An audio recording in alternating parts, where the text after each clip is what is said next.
Olá, gente. Primeiramente, bom dia, boa tarde ou boa noite, dependendo de quando você está assistindo essa videoaula. Meu nome é João Guilherme Rodrigues Carvalho, o ministrante, tá, deste mini curso de AutoCAD voltado a instalações elétricas. E sejam bem-vindos, tá, à nossa sétima e última aula, tá, gente? E hoje a gente vai tentar aprender, tá, a como é que a gente vai fazer um diagrama unifilar, que é basicamente um resumo de todo o nosso projeto, e como é que a gente vai fazer o selo, tá, gente, para entregar para o cliente que contratou você para fazer o projeto dele, na verdade, né? Tranquilo? Até acredito que essa aula, tá, gente, vai ter uma duração um pouco menor em relação às outras aulas, tá? Começando, tá, com o diagrama unifilar, eu primeiro preciso que vocês entendam o que é, tá, gente, um diagrama unifilar. E para isso eu vou utilizar uma certa analogia, que é a sinopse de um livro, de um filme, de uma série, né? Porque eu não sei vocês, mas eu, quando estou procurando uma série, um filme, né, para eu assistir, ler, no caso de um livro, né, eu olho a sinopse, que é basicamente um resuminho lá, um pequeno texto, né, um parágrafo, dois no máximo, que explica o plot do livro, da série, né, para ver se você gosta dele e se você realmente vai querer assistir ele ou não, né. Então, um diagrama unifilar, ele vai ser basicamente uma sinopse. Tranquilo? Só que em vez de você ter um resumo escrito por texto, né, você tem um diagrama, tá? Que vai resumir todo o projeto. Tranquilo? E para você entender ainda melhor isso, eu já trouxe o diagrama unifilar, tá, do nosso projeto pronto, tá, gente? Vocês vão ver ele bem aqui, tá? Mas, João, todo o projeto que a gente passou 6 aulas, cara, pensando nele, fazendo ele, cara, vai ser resumido nisso daqui, só nisso. Exato, tá, gente? Só isso daqui já resume todo o nosso projeto, beleza? E como vocês podem ver, ele tende a ser, né, apenas uma linha, né, com várias simbologiazinhas, né, que vão seguindo, certo? Para nos informar os fios, onde eles se conectam, beleza? Onde eles se unem e coisas desse tipo. Beleza, gente? Então, como já diria o Jack Stripador, vamos por partes. Pegando o início aqui, né, que é o que você pode estar mais confuso, certo? Porque ele é algo que a gente não dimensionou e nem mediu, né? Vocês vão ver que bem aqui tem os alimentadores, tá? Que chegam lá no nosso quadro de medição, beleza? Esse Mzinho aqui basicamente significa que ele é um medidor. Só que olha o que você pode estar vendo aqui, né, e se perguntando. Mas, João, de onde cacete tirou esses 25 milímetros quadrados de cabo? Que eles são de alumínio, cara. Tem cabo de alumínio. E esse disjuntor aqui, trifásico de 70 amperes, cara. Porque, cara, velho, a gente não fez esse dimensionamento. A gente não fez esse dimensionamento, né? A gente só fez de dentro da instalação. E tem, gente, um motivo muito bom pra isso, tá? É porque isso daqui, tá, gente? É algo que você bate em tabela, beleza? Lá na NT001 da Equatorial. Que é justamente essa tabela 2 aqui, tá, gente? Que diz dimensionamento do ramal de ligação e entrada das instalações em 127 e 220 volts. E aí, tá, gente? Nessa tabela, a gente bate de acordo com a carga instalada, tá, da nossa instalação. Mas, João, como é que eu vejo, né, essa carga instalada da minha instalação, né? Porque eu sei lá que no nosso quadro tá tudo em VA, mas aqui eles pedem em kilowatts, cara. Como é que eu vou fazer essa transformação? Para você fazer essa transformação, você vai lembrar, tá, gente? Lá daquela partezinha que eu falei para vocês sobre o fator de potência, tá? Porque o que a gente vai fazer é justamente o inverso. Uma vez que a gente fez todo o dimensionamento, tá, da nossa instalação em VA, você vai fazer a soma, tá? No meu caso aqui, do quadro superior, eu fiz essa soma até aqui. E aí, no meu quadro do térreo, eu fiz essa soma até aqui. E aí, eu peguei o resultado dessa soma e multipliquei por 0,92. Ah, João, entendi porque 0,92 é o fator de potência, né? E aí, quando tu multiplica por 0,92, certo? Tu tá obtendo aquele valor que é 92%, que é a carga resistiva, que é a carga real. Exato, tá, gente? Era como se eu estivesse tirando aquele 8%, tá, de carga reativa, beleza? Que tá aqui, que forma esse meu VA, tá? E vocês vão lembrar que a minha carga ativa, né, que é a minha carga resistiva, ela vai ser medida em watts. Então, gente, fazendo isso, eu obtenho todas essas potências aqui que eu tinha em VA em watts. Mas, João, pô, eu vi aqui, cara, que tu não fez os dos chuveiros. Gente, é porque os chuveiros elétricos, tá? Eles são cargas puramente resistivas. Se eles são cargas puramente resistíveis, tá? O componente reativo deles é ínfimo, é algo que você pode simplesmente desconsiderar. Então, tá, gente, eu considerei que esses caras, eles já são em watts, né? Porque o fator de potência deles é 1. Então, o valor de potência deles em watts e em VA é a mesma coisa. Então, eu peguei o saldo daquela soma, tá, que eu fiz com vocês aqui, que eu falei para vocês até onde eu fiz, né? Multipliquei ela por 0,92 e somei com 9.000 watts, que é a soma desses caras, tá, gente? E o resultado dessa minha soma, tá? Dessa minha pequena continha, me levou, tá, gente, a um valor que ficou entre 15,1 e 27 kW. E aí você vai ver, tá, gente, que com esse resultado, né, de 15,1 até 27 kW, né, eu vou ter um disjuntor que vai proteger lá, tá, o meu medidor de 70 amperes trifásico, e o meu ramal de ligação, tá, gente, vai ser em cabo de alumínio multiplexado. Claro que ele vai dar a bitola desse cabo em milímetros quadrados. E o tipo é quadruplex. João, o que é um cabo de alumínio multiplexado quadruplex? São cabos, tá, gente, onde você vai vir lá. Tem um cabo, só que dentro dele vem 3. Ou melhor, 4, tá? Onde você vai ter as 3 fases e o neutro. Beleza? E aí ele vai me falar que esse cabo é 25 milímetros. Então é por isso, tá, gente, que aqui no meu diagrama unifilar, tá, vocês veem justamente esses fiozinhos aqui, aonde eu indico que eles são de 25 milímetros quadrados, alumínio quadruplex. E bem aqui você tem o nosso disjuntor trifásico de 70 amperes. Beleza, gente? Ah, mas João, eu fiz um projeto, né, cara? E eu coloquei lá minha carga instalada, cara, e não bateu um valor, certo? Que seria uma alimentação trifásica, seria bifásica. Gente, se der isso, utilize o que eu tô fazendo aqui, tá? Que é o mínimo, tá, gente? Beleza? E aí, olha só que legal. Fazendo isso, a gente sai, tá, gente, do nosso medidor. E aí, realmente começa, tá, a parte aonde eu consigo, né, falar para vocês, né, que a gente vai começar a resumir o nosso projeto, né, com base nesse nosso diagrama unifilar, porque essa parte é uma parte nova, né? Então não estava resumindo nada, estava apenas adicionando. Mas aqui sim a gente vai resumir. Porque saindo desse medidor trifásico, olhando lá no nosso projeto, vocês vão ver, né, que a gente tem essa caixinha, né, de inspeção, aonde vem o meu aterramento, né? E aqui vem as 3 fases e o neutro, que na verdade é um cabo de PEN. E olhando lá no nosso diagrama unifilar, vocês vão ver justamente isso.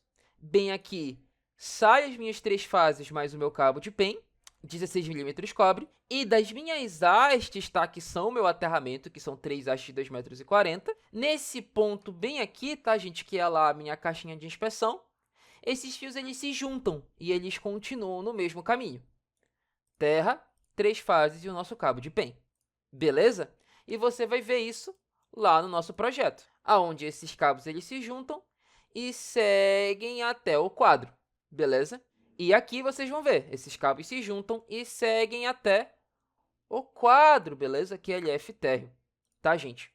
Nesse meu quadro, é lá que a gente vai ter o BEP, tá, gente? Que é onde o nosso cabo PEN, né? Ele vai ser aterrado junto ao nosso aterramento, né? Que a gente fez. E aí ele vai ser separado em terra, neutro, tá? Ou seja, a gente vai tratar eles como coisas diferentes. E bem aqui tem as 3 fases, tá? Mas, João, bem aqui nesse teu BEP, tu também conectou esse cara aqui, cara, DPS. O que diacho é um DPS, João? Gente, DPS, tá? Eles são dispositivos de proteção, tá? Contra surtos, beleza? Mas, João, o que esse dispositivo ele vai me proteger contra, né? Tá falando que é surto, mas o que diacho é um surto? Um surto vai ser, por exemplo, tá? Um raio cair na rede de distribuição da concessionária, tá?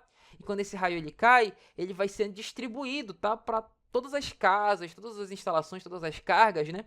Que estão conectadas a essa rede de distribuição, aonde o nosso projeto, né? Claramente vai ser um deles. E a função desse carinha, desse DPS, tá? Vai ser justamente escoar esse surto, tá, gente, para o terra, para que não haja, na verdade, uma sobretensão, uma sobrecorrente, tá, nos dispositivos, nas cargas que são a sua geladeira, o seu computador, sua máquina de lavar, dentro da sua casa, fazendo com que elas queimem. Ah, mas João, como é que eu dimensiono esse DPS? Porque isso daí é algo que tá adicionando aí agora, né, cara? Gente, é o seguinte, tá? Eu não vou poder entrar em muitos detalhes, porque é toda uma história. Mas eu vou falar para vocês o seguinte. Existem 3 classes, tá, gente, de DPS. Classe 1, classe 2 e classe 3. A classe 1, tá, gente, de DPS, ela vai ser utilizada, tá, para proteção contra descargas diretas. Ou seja, normalmente você vai encontrar esse DPS lá na entrada, ou seja, tipo, caiu um raio na rede de distribuição. Esse DPS de classe 1, ele vai ser responsável por perceber esse raio logo direto e falar, tá, eu preciso escoar todo o montante desse raio pro terra. Tá? O DPS classe 2, ele é normalmente instalado dentro do nosso quadro, que é justamente o que a gente está utilizando aqui, tá, gente? E ele vai ser justamente para proteção contra surtos indiretos. Porque lá na concessionária, tá? Você já tem um sistema que protege, tá, gente? Contra os raios cair, tá? Na rede de distribuição deles. Então, o que chega para você é basicamente um resíduo. E esse resíduo, ele é protegido contra, né? Pelo nosso DPS de classe 2. Então, o DPS que a gente vai colocar aqui, tá, gente? Vai ser de classe 2. Eu vou até adicionar aqui, tá? E aí, tá, gente, por causa do tipo de aterramento que a gente está utilizando, tá, gente? Esse nosso DPS, ele vai ser instalado nas 3 fases, beleza? Ou seja, ele fica monitorando as 3 fases e no momento que tem uma sobretensão, uma sobrecorrente, ele escorre tudo isso, tá? Para o terra, beleza? Ah, mas João, beleza, entendi o que é classe 1, classe 2, né? Entendi o que é 3 DPS, porque cada um deles vai ser para cada uma das fases. E só tem uma coisa que eu não entendi. O que diacho é esse 20 kA que tu colocou aí do lado? Gente, esse 20 kA, tá? Ele é basicamente o quanto esse meu DPS ele consegue escoar, no mínimo, tá? 2 vezes sem ele quebrar. Ah, mas João, então quer dizer que existem DPS com esses valores maiores ou menores? Sim, tá, gente? E tem uma pequena regrinha que você pode seguir, tá? Se você tá numa área, tá, que tem muitos prédios, certo? É uma área urbana, né? E esses vários prédios normalmente vão ter sistemas de SPDA, que são sistemas, tá? Por causa que eles são altos, né? Normalmente o raio bate neles. E aí eles têm um sistema lá justamente para fazer a dissipação desse raio pro terra, tá? Então, você pode colocar um DPS que tem um valor menor. E aí esse valor vai dar num range de 8 kA até 20 kA, tá? Aí se você tá numa área, certo, gente, que tem poucos prédios, tá? Que é um pouco mais afastada, uma área urbana, né? Que tem poucos prédios, mas é um pouco mais afastada. Você pode colocar entre 20 kA e 45 kA. Ah, mas eu tô falando para uma área rural. Então você tem que colocar 60 kA ou mais. Nesse caso, tá, gente, eu tô considerando que, sei lá, você tá lá no meio de Belém, tem vários prédios, tá? E aí, eu coloquei o máximo, tá, para uma área urbana, que é 20 kA. Então, vamos continuar, gente. Bem aqui, vocês vão ver que a gente encontra o nosso disjuntor geral que a gente dimensionou, lá no nosso quadro. Aí você vai ter um dispositivo bem aqui, tá, gente, que a gente chama de DR. E, na verdade, isso daqui nem é normalmente, tá? A simbologia dele, tá, gente? A simbologia dele é isso daqui, ó. Então, gente, normalmente é assim, tá? Que fica o DR, tá, gente? Onde você tem justamente a corrente do seu DR, tá? Mais a sensibilidade deles, tranquilo? Ah, mas João, por que tu colocou uma sensibilidade de 30 mA? Gente, isso é por norma, tá? De acordo com a NBR 5410, tá? Para qualquer área, certo? Que contém cozinha, tá? Área de serviço, né? Banheiros, principalmente, você precisa ter um DR. E aí esse DR ele pode ser instalado, tá? De maneira exclusiva, ou seja, você teria um DR bem aqui, tá? Nesses disjuntores. Ou de forma geral. Eu gosto de colocar de forma geral, até porque fica mais barato. Tá, gente? Ah, mas João, o que diacho um DR faz? Gente, um DR, tá? Ele vai ser um dispositivo diferencial, tá? Residual. E o que ele faz?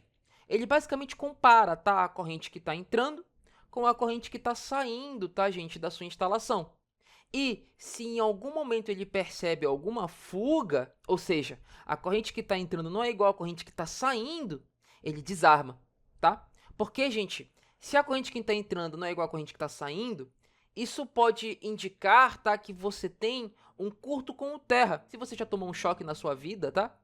O choque que você tomou é um curto que você está fazendo, tá? Com a fase, certo? E o terra, beleza? O seu corpo ele se tornou um condutor, né, entre a fase e o terra. E aí o DR ele percebe isso e desarma. Ou seja, o DR ele não tem a função do disjuntor, que é proteger os circuitos, né, e os cabos. Ele tem a função de proteger você. É isso que o DR faz. Ele protege as pessoas. Mas João, como é que eu dimensiono um DR? Gente, para você dimensionar um DR, tá? O seu DR ele tem que ser uma regra geralzinha, tá? Maior ou igual ao seu disjuntor geral. Ou seja, se eu vim aqui no catálogo que eu tenho separado da Schneider, você vai ver que, para a sensibilidade que a gente precisa, o disjuntor diferencial que eles têm mais próximo é esse daqui de 63, mais próximo e maior, né? É esse daqui de 63. Tranquilo? Continuando com o nosso diagrama unifilar, vocês vão ver que bem aqui, gente, eu tenho basicamente a representação dos disjuntores, né? Que seguem, para cada circuito, beleza? E aqui a representação desses circuitos. Pou. E aí eu resumi todos os circuitos que tem lá no meu quadro. E aí, bem aqui, vocês vão ver que eu tenho basicamente o meu disjuntor geral, que vai para o meu quadro do pavimento superior. Aqui seguem os fios que a gente já tinha colocado lá. E aí vem para o meu quadro. Beleza, galera? Bem tranquilo, gente? Então, vocês vão fazer basicamente isso, Vocês vão fazer um desenho desse, resumindo todo o projeto de vocês. E agora, gente, vamos ir para a parte, que é legal, que é fazer o selo do nosso projeto. Mudando aqui, pessoal, para o layout, do nosso projeto, gente, que é basicamente bem aqui embaixo, Você vai ver que eu tenho a minha model, onde a gente estava, e bem aqui eu tenho o layout. A primeira coisa que a gente precisa nos prestar atenção é o tamanho do papel que o CAD está nos mostrando. Nesse caso aqui, gente, normalmente o CAD vai mostrar para você um papel A4. E você vai ter que transformar esse papel para um papel que a gente vai usar, que no caso vai ser um papel A1. Então, para você fazer isso, você vai escrever plot, e aí ele vai abrir essa janelinha aqui para você. E olha o que você vai fazer. Você vai vir aqui em Paper Size, tá vendo que ele está em A4? E você vai colocar lá em A1, ISO Full Bleed A1, beleza? E aí você não vai dar um OK, você vai dar um Apply to Layout. Aí olha só que legal, nosso papel ficou bem maior. E aí a gente vai fazer, gente, o nosso selo nesse papel. Mas, João, como é que você vai fazer isso? Gente, a gente vai fazer isso, olhando para duas normas que vocês poderem estar vendo aqui, que está aberta aqui, né? Primeiro é a 13142 e a segunda é a 10068, aonde ela nos indica, o tamanho do nosso papel e qual é que vai ser a largura da linha, das margens, quando a gente fizer lá nosso selo. Então, a primeira coisa que você vai fazer, gente, é fazer um retângulo com as dimensões que essa norma 10068 nos dá. No caso, a gente vai utilizar um papel A1, então você vai pegar isso daqui, e fazer um retângulo com essas dimensões, 594 por 841. Se eu voltar lá no meu CAD, eu vou fazer isso daqui através do comando rectang. E aí, gente, quando você fizer o comando rectang, né, ele vai lhe falar, especifique um primeiro ponto. Vá para um lugar vazio do seu layout, especifique um ponto qualquer, e aí você vai fazer, gente? 594, na verdade, 841, que é o primeiro que ele está me pedindo, por 594, E ele vai me dar um retângulo desse tipo, gente? E agora a gente precisa fazer as nossas margens, Porque a gente tem um retângulo. Agora precisa fazer as margens desse retângulo, porque esse retângulo vai ser basicamente o nosso papel. E aí a gente vai olhar aqui para a tabela 2, gente? Da 10068 também, onde ela vai indicar, gente? Quais são as margens que a gente tem que utilizar, A direita e a esquerda. E como é que a gente vai fazer isso, João? Você vai simplesmente vir no seu CAD e der um offset, E aí você indica que você quer um offset de 10, gente? Então eu vou colocar aqui 10. E aí você vai fazer justamente isso daqui, E aí você já tem a margem do que você quer à direita, E uma coisa, gente, é que a margem em cima e embaixo também é a mesma coisa. No entanto, a esquerda, a gente viu lá, que é 25. Então, para você colocar, a margem à esquerda em 25, você apenas clica nesse carinha aqui e joga ele, em 10, gente? Coloca aqui @10 menor que 0. E olha só que legal. Aqui a gente tem a margem de 25 à esquerda e aqui a gente tem uma margem de 10 à direita. Beleza? Ou seja, a gente já está pegando aí, já está parecendo mais ou menos um selo. E agora, gente, olha só o que a gente vai fazer. A gente vai olhar lá para a nossa segunda norma, que é a 13142, porque ela vai indicar, gente, onde a gente precisa dobrar o papel, onde a gente precisa adicionar as marcações para dobrar um papel, para que quando você dobre ele, né, ele se transforme no papel A4. E aí a gente vai pegar justamente, gente, essas marcações que a norma me dá. E aí, para isso, gente, você vai explodir essa sua margem exterior E aí você vai ficar dando offsets, beleza? De acordo com o tamanho do offset, tá? Exposto aqui pela norma, tranquilo? Aqui, por exemplo, o primeiro offset vai ser 185. Fiz aqui. Sei que meu segundo offset é 185 também, e eu vou completar com os outros offsets. Quando você terminar, tá, gente, você vai ver que você vai ter basicamente isso daqui, ó. E aí, quando você fizer o último offset, você vai ver que vai sobrar 1 entre o final da sua margem e o último offset que você fez. João, por que isso, cara? É porque a norma internacional ela é em polegadas. Então, quando a NBR fez a transformação, né, para o sistema internacional, em metros, milímetros, centímetros, acabou que dá esse leve erro, tranquilo? Mas não se preocupa, você só apaga a última linha que você gerou com seu offset. E aí, tá, gente, você vai ter justamente essas 4 linhas aqui. E olha só o que você vai fazer, você vai dar um trim nelas, para gerar essas marcações aqui dentro da margem, tá, gente, do seu papel. Porque vão ser essas marcações que vão indicar aonde você precisa dobrar ele. E aí, tem mais uma marcação que a gente precisa fazer, né, gente? Que é uma marcação que fica na metade do papel, que vocês vão ver bem aqui, ó, que me dá um offset de 297. E fazendo isso aqui, eu vou obter isso, tá, gente? E aí você completa com um trim. E aí, pessoal, você tem basicamente, tá, o seu selo pronto, tá, gente? E você pode jogar ele para cá. Ou melhor, não pronto, né, mas sim com as margens postas. E você só coloca aqui bem no cantinho, tá? O mais próximo que você conseguir. Aqui. Mas aí tem algo que você pode estar prestando atenção ou não, né? Que até agora eu não fiz. E você pode estar pensando, João, tu não fez isso, cara? Tem que fazer. Que é justamente, ó, se eu olhar aqui de novo para NBR 10068, a largura da linha, tá, gente, do quadro. Tranquilo? E você vai ver que ele tem que ser 1. E a gente vai colocar isso, tá, lá no nosso projeto. E para isso, a única coisa que eu vou vir, tá, gente, é selecionar esse carinha aqui, mais esse carinha aqui, tá, que a gente explodiu no exterior.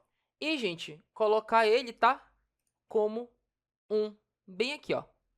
Pô. Mas, João, não mudou nada. Gente, é só você ativar aqui, tá, o Show ou Hide Line Weight.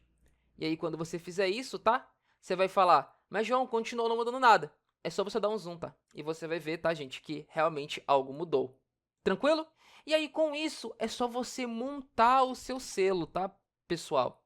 Porque a primeira coisa que você vai ter que fazer é adicionar certas informações, tá, gente, sobre o projeto, tá? Notas gerais, legenda, tá? E isso eu já deixei separado aqui pra gente, ó. Eu já fiz aqui bonitinho. Primeiro, o carimbo, né? Que é isso daqui, tá, gente? Que nos diz as informações do nosso projeto. E, além disso, tá, galera? Eu separei também a nossa legenda. Mas, João, da onde eu vou tirar essa legenda? Você se lembra lá do seu desenho, né? Onde tem lá uma tabelinha de simbologia? Pois é, você pega aquela sua tabelinha e coloca aqui. Tranquilo, galera? E aí, tá, gente? Com isso, você vai ter, tá? O seu selo quase que todo pronto, tá, galera? E é só adicionar o projeto. Mas, João, como é que eu vou adicionar o projeto? Gente, é muito tranquilo, é muito simples, tá?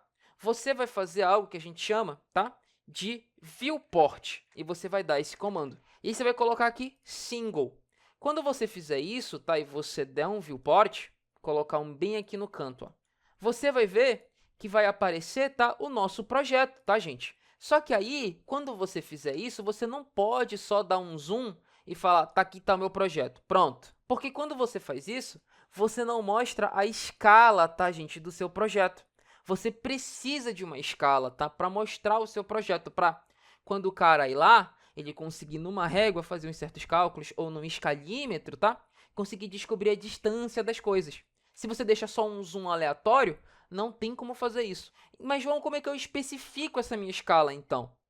Você apenas dá 2 cliques, que você entra, tá, gente, aqui no seu viewport, tá? Dá 2 cliques do lado de fora, você sai do viewport. E aí você vai escrever justamente zoom, aí você vai colocar 1000 por, e a gente vai utilizar, tá, gente, uma escala de 1000 para 50, tá? 1000 para 50 XP. E ele vai ajustar aqui o projeto para você. Mas, João, beleza, eu até entendi. Tu vem, dá um zoom, 1000 para 50 XP. Mas por que esse valor, cara? Por que 1000 para 50 XP? Bem, gente, você não concorda comigo, né, que aqui, né, no nosso papel a gente está utilizando milímetros, tá, João? A gente tá?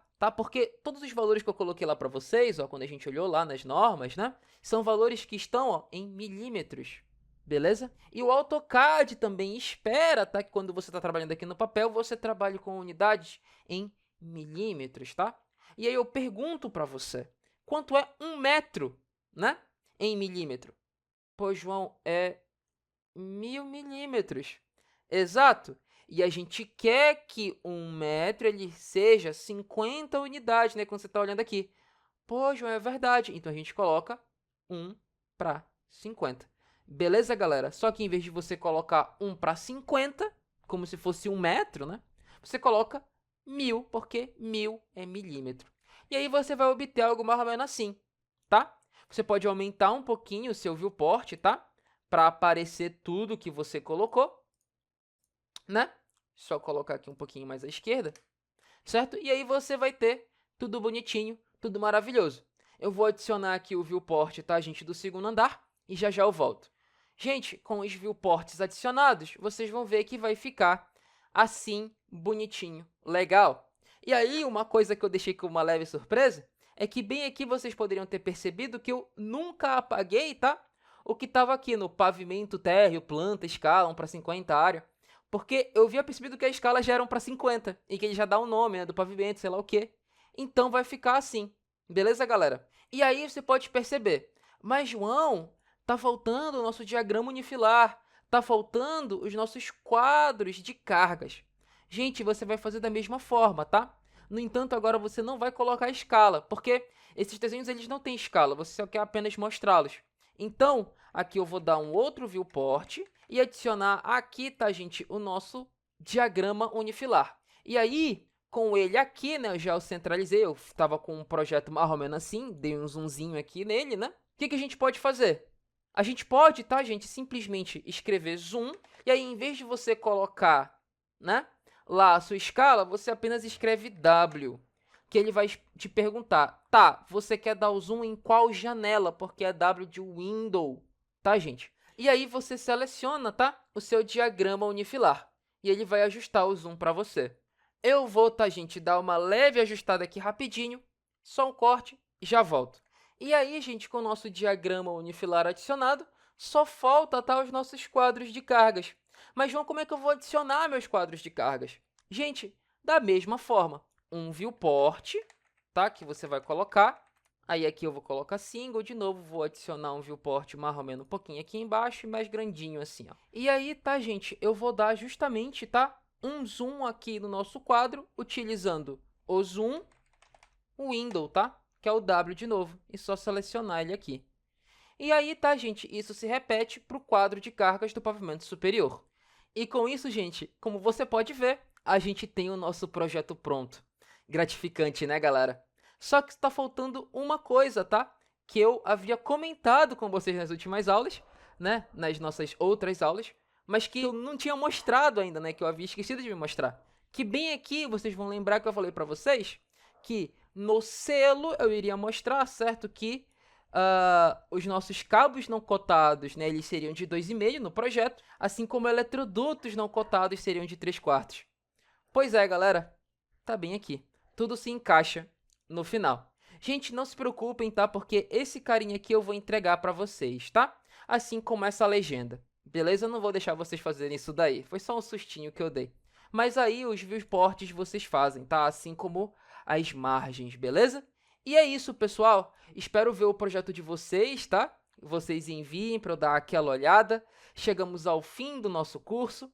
Agradeço a atenção de todos e vejo vocês por aí. Falou!